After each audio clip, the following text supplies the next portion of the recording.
In May 2025, I rode along with the research firm Semi-Analysis on a data center information field trip in Malaysia and Singapore. They did not sponsor this video, I paid my own way. We drove out to actual data center sites, we went through some impressive security, and sat down with the operators to talk about their jobs and the industry. And to an extent, we went inside. I was allowed to photograph a few things. In other places, I can only do a quick and ugly sketch. The data center boom in Southeast Asia is hot, but challenges loom due to shortages in certain resources as well as world geopolitics. In today's video, some first-hand notes and observations from the heart of the data center boom in Southeast Asia. But first, I want to remind you of the Asianometry Patreon. Early access members get to see new videos first with references attached. Some of my best idea suggestions have come via the Patreon. Early access is one of the best ways to support the channel. I appreciate all of you. Thank you, and on with the show. Per conversations with industry old-timers, the Southeast Asian data center boom began in the early 2000s in Singapore. In 2000, Singtel and another telecom set up a small data center on the island, working in conjunction with some of Singapore's larger real estate businesses. They also helped set up the first connection cables in the area. Other companies, regional players like Keppel and global players like Equinix, followed soon afterwards. Those companies then connected to each other to offer faster data exchange. And thus emerged Singapore's Data Center Alley, one of the world's largest such concentrated hubs. There seems to be two data center alleys in Singapore, so I'm told, one in the east and the other the west.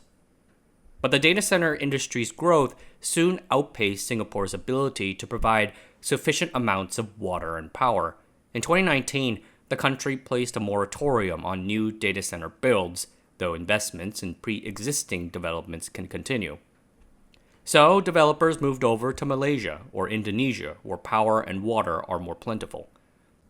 But they still often site their campuses close to Singapore so they can connect to the island nation's fiber cable connections to the rest of the world. It might be helpful now to take a pause for a quick briefing on the anatomies of data centers. The data center must host and power various types of IT equipment 24/7. So they are built to be, essentially, big standalone computers with facilities and equipment for networking, storage, compute, power supply, and cooling.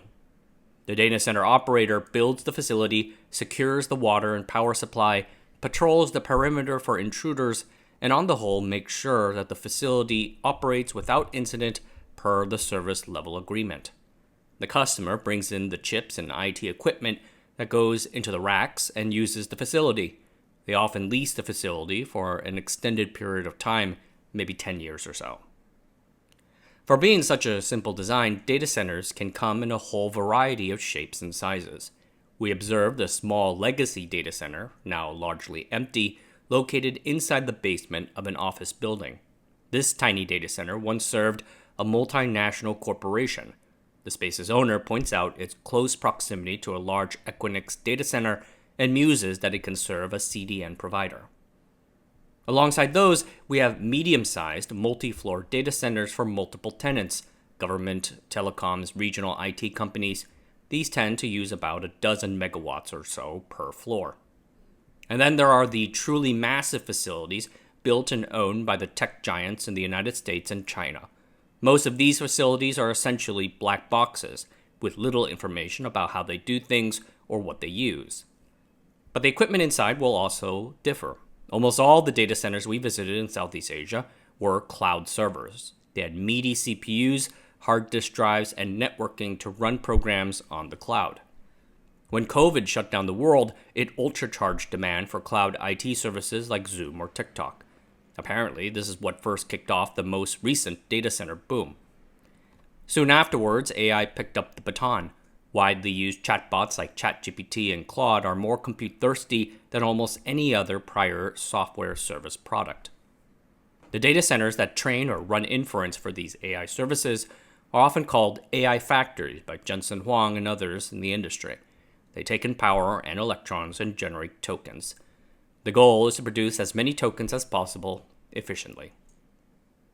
As soon as you drive over the bridge, leaving Singapore to enter into Malaysia, you realize you are in an entirely different place. We took a more scenic route to the first data centers, which gave us a chance to see the villages and the countryside. Malaysia has what feels like an embarrassment of land. Most of the land we saw on our drive is covered by oil palms, a huge business there. It's a tree that regularly sprouts these bunches of fresh fruits that can be harvested and crushed to create palm oil. Palm oil is useful as a cooking oil, food product ingredient, cosmetic ingredient, or even biodiesel. But the oil palm has been criticized for incentivizing widespread rainforest destruction, and driving through I can get what they mean. Whatever was once there has been long obliterated. All that is left are these rows of oil palms, and it stretches as far as the eye can see. After about 45 minutes of driving, we arrive at a massive data center cluster region in an area called Setanak. The experience reminds me of first visiting the semiconductor fabs of Thailand. All of a sudden, the green grass recede, and you can suddenly see these huge facilities spanning multiple blocks. This land hosts several data center campuses owned and operated by companies I've never heard of. As I learned a little later, this was a deliberate decision on behalf of those companies. Land in Malaysia, you can get it pretty easily, but will that land have access to water and power? A major reason why this particular site exists where it does is because the national electricity utility Tenaga Nasional was building a substation there. This attracted the attention of one of the US tech giants who agreed to invest some 10 years ago. Then in 2021 and 2022, several smaller data center operators began moving into the area on the behalf of their clients. Today, those smaller operators take up the majority of the current region. The tech giant who started all this has barely a presence there now. The land is being developed by a subsidiary of a state-owned company called the Johor Corporation, which also runs, among other things, a chain of fast food restaurants. It's for this reason that I find the lack of convenient fast food there intolerable. The data center campus is entirely fenced off. We arrive at the gate and a security detail meets us outside. Before being allowed inside, the security guards take our phones and lock them inside clear plastic bags, like as if we're taking them on a scuba dive. We can still use the phones, but only through the bags, and the plastic strategically blocks the cameras. This particular site is one of several in the campus, but it's the largest of the bunch. It's anticipated to be one of the largest in the country, sized at several hundred megawatts in total. It's being built in phases across 3 massive plots, and it's interesting to see how its customer has changed their approach over time. The first phase began in 2023, and it looks to me that those buildings were built extremely hastily. A lot of the power and cooling equipment had been prefabricated on site at the factory in China. They were then shipped in standard shipping containers and installed on site, and this way let them get something up in less than a year. For later phases, however, the operator and customer decided that approach was not worth the compromises it forced upon them. So they decided later to go for a more integrated construction approach, despite that it results in a larger ramp-up time, 18 months to 2 years. Inside the data center, we walk down these long, empty hallways. Just think of an industrial warehouse or Costco to tour the various support rooms. The facility's heart is its data hall. It houses the server computers and other IT equipment, usually in these horizontal racks. We were generally not allowed into the data halls. Getting inside means possibly getting direct access to customer data, which is a big deal.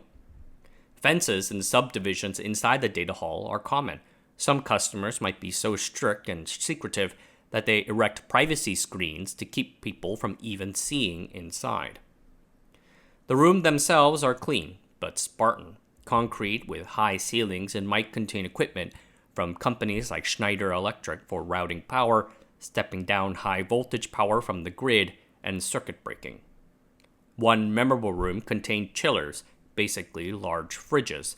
The equipment in the data halls run very hot, And to cool this equipment, almost every data center operator here outside of the hyperscalers blow air through the data halls. The air heats up and is then collected and cooled with massive chillers. For this one building, the operator said that there are 4 chiller rooms. 3 of them are constantly operating, with the 4th held idle as a contingency. It's important that the DCs can switch to backup sources of power in case something happens with the grid. This includes battery power and backup diesel generators. I recall visiting one warehouse filled with rows upon rows of diesel fuel drums. I asked them about hiring and training talents, and they told me that it was a massive challenge. Junior people are hired right out of Malaysian universities and trained internally, mostly electrical engineering or HVAC majors or similar. That being said, I did not see many people on site. During the day, the site might have 1 or 2 dozen people on the premises. During the night shifts, half a dozen maybe? After that visit, we visited about 5 or 6 more data centers. I shall spare you the write-up since once you've seen one, you've sort of seen them all, but there are a few interesting differences. One that stood out to me, maybe just because I've done a few videos about it, are the batteries. Battery rooms are essential, and some of the more recent battery rooms feature lithium-ion batteries made by Cadle. But there are plenty others with simple lead-acid batteries. Operators explained that a recent spate of battery fires in data centers had caused some consternation from the local governments about lithium-ion. One hazard of Johor is flooding. It apparently floods more than a few times a year during the monsoon season. More than a few companies in the area emphasize their anti-flooding measures. Another thing that caught my attention is what seems to be the lack of liquid cooling amongst the non-hyperscalers. To me, liquid cooling is a sign that the data center is running power-hungry AI hardware inside its data hall. Operators will never tell you what is running inside their data halls, and I don't think their customers tell them either.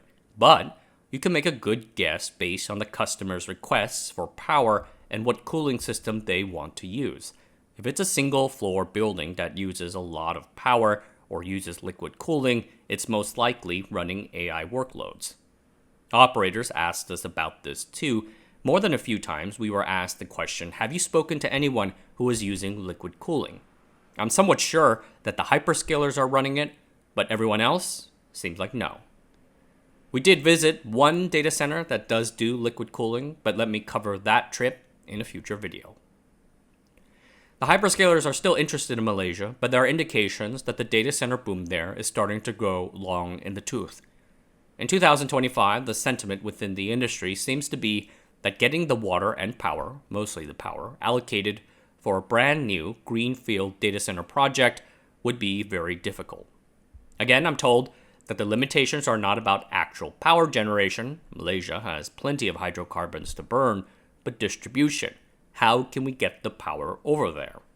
One recent case of a medium-sized non-AI data center saw the land procured in early February 2024. Securing the water took another month, but securing the power took into November. And then the actual construction of the power connections will take until May 2026. The center is estimated to finish the next month, with the customer getting the keys in October 2026. We were told that this timeline would be even worse if you started in 2025 rather than even just a year prior in 2024. So, in light of these restrictions, companies are looking for other areas of expansion within Southeast Asia. But where else in the region can they go? There seems to be some growing interest in Australia by hyperscalers, and this led to some data center growth in Sydney, which then caused the state government to consider a ban on new data centers. Since then, interest has moved over to the city of Melbourne, and the chatter seems to be that AWS Amazon might want to make that city their major AI hub for the APAC area, assuming that they don't ban data center builds there either. As for Indonesia, Jakarta announced a great deal of new projects in 2021 and 2022, and those are kind of still on the way, but there has not been as many new projects since then. though Google is expanding a cloud region there. Demand seems to be an issue. Microsoft recently made business headlines for pausing work on a Jakarta site, part of what has been reported as a larger pulling back. Other options include the Philippines and Vietnam, but like with Indonesia, there seems to be insufficient demand for both countries, even for cloud services, let alone AI. Someone in Vietnam told me that occupancy rates for national data center projects are under 20%. Another impediment in the case of Vietnam is the requirement to work with a local partner like FPT, Vietnam's so-called AI unicorn. At $6 billion, FTP is their most valuable listed tech firm. Working in Vietnam also means getting into bed with the communist government. FTP's founder is the son-in-law of the legendary General Vo Nguyen Giap, former commander-in-chief of the army and former secretary of the Central Military Commission. So, the data center builders have targeted Thailand as the quote-unquote next Malaysia. Thailand has plentiful water and energy, living costs are not insane, the government is somewhat business-friendly, and demand seems to be good. Probably the thing most in shortage are general contractors to build these projects. Google and Amazon are starting off in Thailand with small first phases that they are expected to scale up over the years. Google says that they'll invest $1 billion there. ByteDance is also rumored to be hunting for space too. There is also a local player there, Siam AI, an NVIDIA partner. They're associated with the politically powerful Shinawatra clan and have announced that they would build the country's largest AI data center, 100 megawatts. The chip geopolitics, particularly regarding GPUs, are ever present here. By far, the majority of the hyperscalers building in Malaysia and Thailand are American: Microsoft, Google, and AWS. Oracle is a recent new name on the market. But it's also obvious on the ground that the Chinese are building here and very fast. A number of the data center operators have Chinese or Chinese via Singaporean origins. Many of the equipment suppliers and even construction companies are Chinese. And the ultimate end users are Chinese. Alibaba a bit, Tencent too, but ByteDance is the unquestioned giant. TikTok is legitimately booming in Southeast Asia, and they have a very large office in Singapore where they do an extensive amount of AI research. The Chinese data center operators have taken steps recently to appear less Chinese. This might include a corporate separation and rebranding. For example, the Chinese data center firm GDS had an international arm that they separated out and renamed to Day One. As far as I know, it's legal for the Chinese hyperscalers to rent AI GPU time so long as the data center operators and actual owners of the GPUs are not Chinese. Don't quote me on that though. But it is not clear whether Southeast Asian countries, Malaysia in particular, can secure said GPUs. One operator in Malaysia says that he was not sure whether export controls like the recently repealed AI diffusion laws were an issue. Or to be more precise, their customers have not said anything to them about it, and they are not sure how it is being dealt with. I reckon, in the end, it is up to the individual trade deal that Malaysia ends up striking with the Americans, and Malaysia is working hard to balance both sides. One such kerfuffle recently happened when a government official said in a speech that Malaysian companies would buy and use Huawei's Ascend AI chips. Except the US government has since said that it would consider anyone using Huawei chips anywhere in the world to be in violation of export controls. This triggered a very rapid turnaround on the whole matter by the Malaysian government. It's not clear whether or not the plan is still on the way. Anyway, as of this writing, the current mood is hopeful.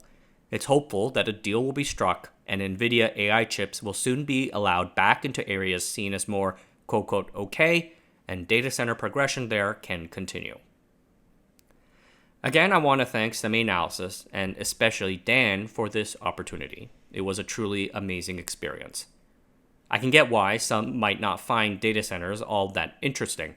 The companies running them are super discreet, and many people in the industry readily acknowledge that the whole thing, investment-wise, is a real estate and infrastructure play. But these are where the chips live, and it is where the current bottlenecks are as well. The whole AI supply chain is like an engine. It needs the exact right amounts of air, fuel, and spark to go. If these ingredients are not present in the right form or amount, then the engine will sputter and roll to a stop. A year or so ago, the bottleneck was TSMC's advanced packaging capacity. But TSMC has ramped up to such an extent that that is no longer the case. I even caught some random chatter of CoWoS order reductions. Right now, the constraints are in power. Full stop. These AI factories require unprecedented amounts of power, and it is taking literally years to connect them to the grid. Clearing out these bottlenecks, however, will not come quickly. Malaysia, as a data center hub, seems to be on the wane. Thailand is ascending, but with politics the way they are, things can shift in an instant. Alright everyone, that's it for tonight. Thanks for watching. Subscribe to the channel, sub for the Patreon, and I'll see you guys next time.